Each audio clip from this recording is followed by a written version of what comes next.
चारों ओर temporary quarantine zone बनाए हैं और जल्द ही आर्मी भेजकर सभी को वहां से निकाल लिया जाएगा। तो चाहे कुछ भी हो जाए तुम घर पर ही रहना। हालांकि माइक ने अपनी बहन से वादा किया था कि वो घर पर ही रहेगा, लेकिन घर में राशन बहुत कम बचा था। ये सोचकर कि उसे अभी लंबे समय तक अकेले रहना है, माइक कुछ सामान इकट्ठा करने के लिए तुरंत सुपरमार्केट गया। लेकिन जैसे ही वो सुपरमार्केट के अंदर घुसा, उसने देखा कि शेल्फ का सारा खाना पहले ही लुट चुका है। माइक के पास कोई और रास्ता नहीं था, इसलिए उसने इधर उधर बिखरा हुआ कुछ खाना उठाया। लेकिन इससे पहले कि वो देख पाता कि वो क्या है, एक बूढ़े आदमी ने उसे छीन लिया। माइक बहस करना चाहता था, लेकिन ये देखकर कि सामने वाला एक बुजुर्ग है, उसने कुछ नहीं कहा। उसने बस जल्दी से बचा हुआ सामान ले लिया। इसके बाद वो एक पास की दुकान में गया और शेल्फ पर बिखरे हुए सारे खाने को अपने बैग में भर लिया। लेकिन जैसे ही वो सामान लेकर दुकान से बाहर निकला, उसने देखा कि दूर से एक पुलिस वाला अपना हाथ पकड़े हुए उसकी तरफ दौड़ कर आ रहा है और फिर उसने खुद को एक कमरे में बंद कर लिया। माइक अभी समझ भी नहीं पाया था कि चक्कर क्या है। तभी उसने देखा कि कुछ लोग चीखते चिल्लाते हुए इधर उधर भाग रहे हैं और फिर उसने देखा कि एक पुलिस वाले को किसी ने जमीन पर गिरा दिया है। माइक ये देखकर लोहे की रॉड उठाकर आगे बढ़ने ही वाला था, लेकिन अगले ही पल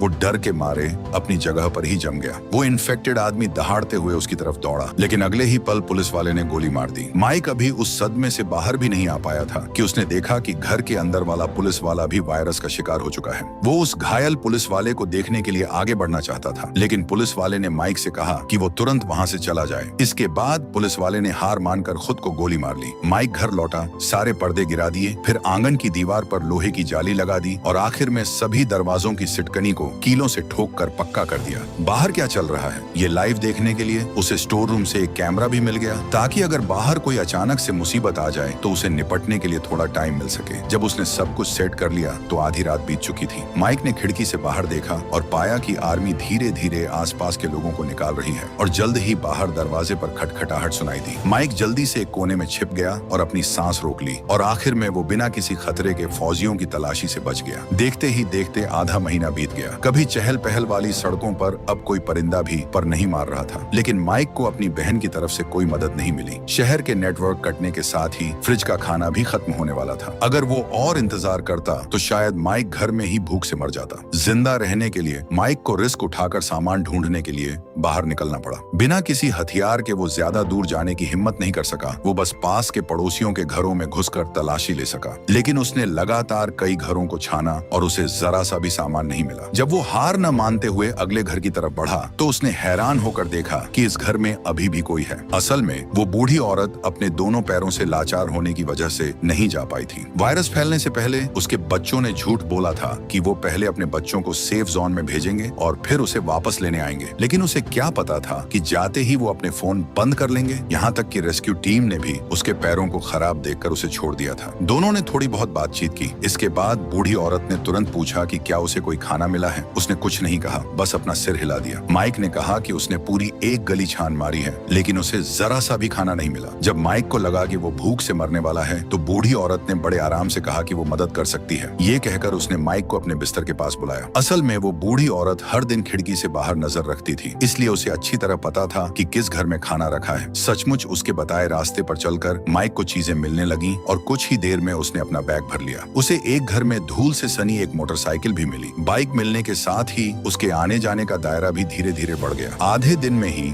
माइक को बहुत सारा सामान मिल गया और इस तरह दोनों ने एक दूसरे का साथ देते हुए कुछ और टाइम गुजार लिया। लेकिन उसी रात जब उन दोनों ने मोमबत्ती जलाकर अपना डिनर खत्म किया तो उन्हें अचानक एक रेडियो मैसेज मिला। अगर वहाँ भीड़ जमा हुई तो इन्फेक्शन का खतरा और बढ़ जाएगा। बूढ़ी औरत ने कहा कि वो जगह जरूरी नहीं कि सच में सेफ हो। अगर कोई एक भी इंसान वायरस वाला हुआ तो सब खत्म हो जाएगा। हालांकि माइक भी उसकी बात मान रहा था, लेकिन उनका खाना बहुत कम बचा था। उन्हें बाहर जाकर हालात देखने ही थे। लेकिन जब दोनों वहाँ से निकलने के जुगाड़ पर बात कर रहे थे तो बूढ़ी औरत ने कहा कि वो नहीं जा सकती। वो जानती थी कि उसके दोनों पैर काम नहीं करते और उसे चलने में बहुत दिक्कत होती है, इसलिए वो माइक के लिए बोझ नहीं बनना चाहती थी। माइक ने यह सुनकर कहा कि वो उसे अकेला नहीं छोड़ेगा और पूरी कोशिश करेगा कि उसे अपने साथ वहाँ से ले जाए। अगली सुबह माइक जल्दी उठ गया और वहाँ से निकलने के लिए अपना सामान पैक करने लगा। लेकिन जब उसने बात करने के लिए वॉकी टॉकी चौकी उठाया तो दूसरी तरफ से कोई जवाब नहीं आया। माइक ने थोड़ी देर इंतजार किया लेकिन फिर भी कोई हलचल नहीं हुई। उसे अचानक कुछ गड़बड़ लगी, इसीलिए वो हालात देखने के लिए तुरंत बूढ़ी औरत के घर दौड़ा। लेकिन उसने देखा कि बूढ़ी औरत ने दवा खाकर सुसाइड कर लिया है। वो भली औरत माइक पर बोझ नहीं बनना चाहती थी और वो हमेशा के लिए इस दुनिया से चली गई। हालांकि माइक बहुत दुखी था, लेकिन उसे भी निकलना पड़ा और असेंबली पॉइंट की तरफ जाना पड़ा। लेकिन जब वो सड़क पार कर रहा था तभी अचानक एक ज़ॉम्बी ने उसे जमीन पर गिरा दिया। गनीमत रही कि माइक ने उसे सही टाइम पर रोक लिया। अगले ही पल उसकी नेल गन गलती से हाथ से छिटक कर दूर गिर गई। माइक ने अपनी पूरी ताकत लगाकर उसके हमले को रोका, उसे जोर से धक्का दिया और फिर एक जोरदार लात मारकर ज़ॉम्बी को दूर फेंक दिया और फिर जल्दी से उठकर कार की छत पर चढ़ गया। ज़ॉम्बी ने उसके पैर को पकड़ लिया और उसे सीधे नीचे खींच लिया और फिर उसे काटने के लिए अपना मुंह खोला। किस्मत से माइक ने एक मोटा वेट सूट पहना हुआ था। माइक ने सही मौका देखकर कार का दरवाजा खोला, उसे धक्का देकर बाहर किया और फिर एक जोरदार मुक्का मारकर उसे दूर उड़ा दिया। हार मानकर माइक को अपनी हारपून गन से उस ज़ॉम्बी के सिर के आर पार गोली मारनी पड़ी। ये औरत उन्हीं की सोसाइटी में रहने वाली एक इंसान थी जिसे माइक ने पहले भी देखा था। वहां से निकलने से पहले माइक ने उस औरत का आईडी कार्ड निकाल लिया। उसने सोचा कि अगर किसी दिन ये तबाही खत्म हुई तो वो इस आईडी कार्ड से उसका नाम जानकर उसकी कब्र पर लिखवा सकेगा। सोसाइटी के अंदर ज़ॉम्बी का दिखना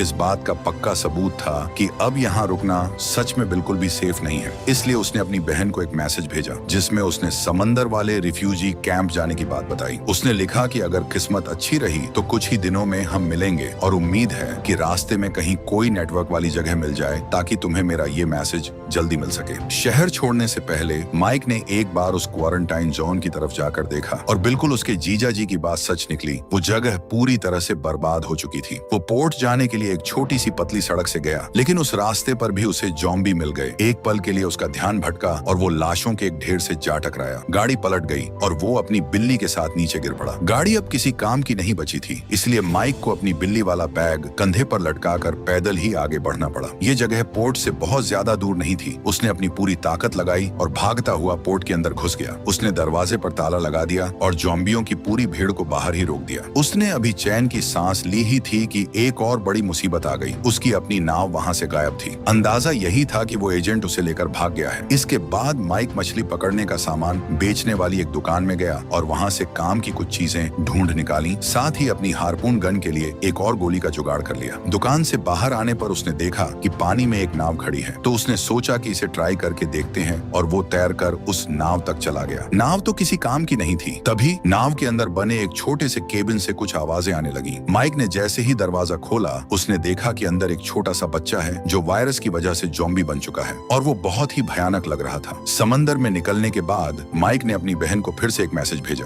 सब बर्बाद हो चुका है और फिक्र मत करना, मैंने हिम्मत नहीं हारी। ऐसे ही चलते चलते रात हो गई और अचानक माइक की नाव रुक गई। ऐसा नहीं था कि तेल खत्म हो गया था, बल्कि इंजन में कोई खराबी आ गई थी। जब उसने इंजन को ऊपर खींचकर देखा तो पता चला कि प्रोपेलर की 2 पत्तियां टूट गई हैं। उसी वक्त पानी में एक औरत की लाश दिखाई दी। पक्का उस औरत के बाल प्रोपेलर में फंस गए होंगे और उसी खिंचाव की वजह से वो टूट गया होगा। तभी दूर से एक पेट्रोलिंग बोट आती हुई दिखाई दी और माइक ने उनसे मदद मांगी। लेकिन जब वो बोट पास आई तो माइक ने देखा कि उन लोगों की शक्लें बहुत ही खूंखार थी और वो कहीं से भी अच्छे इंसान नहीं लग रहे थे। उन लोगों ने माइक से कहा कि डरने की जरूरत नहीं है, ये पेट्रोलिंग बोट समंदर वाले रिफ्यूजी कैंप से ही राशन ढूंढने के लिए निकली है और वो लोग अभी उसे अपने साथ कैंप ले जा सकते हैं। उस कैंप का कैप्टन एक रशियन आदमी था जो सिर्फ रशियन भाषा बोलता था और माइक को उसका एक भी लफ्ज समझ में नहीं आ रहा था। वहाँ एक ट्रांसलेटर था जिसका नाम विक्टर था। विक्टर के पिता यूक्रेन के थे और माँ मैक्सिको की थी, इसलिए उसे रशियन और स्पेनिश दोनों आती थी। विक्टर ने बताया कि कैप्टन पूछ रहा है कि क्या तुम यहीं के रहने वाले हो और तुम बीच समंदर में कैसे पहुंचे। माइक ने जवाब दिया कि मेरा घर पास की ही एक सोसाइटी में है और मैंने रेडियो पर सुना था कि ये समंदर वाला कैंप कैनरी आइलैंड्स जाने वाला है, इसलिए मैं यहाँ आया हूँ। विक्टर ने जब ये बात ट्रांसलेट की तो कैप्टन ने माइक को बताया कि तुम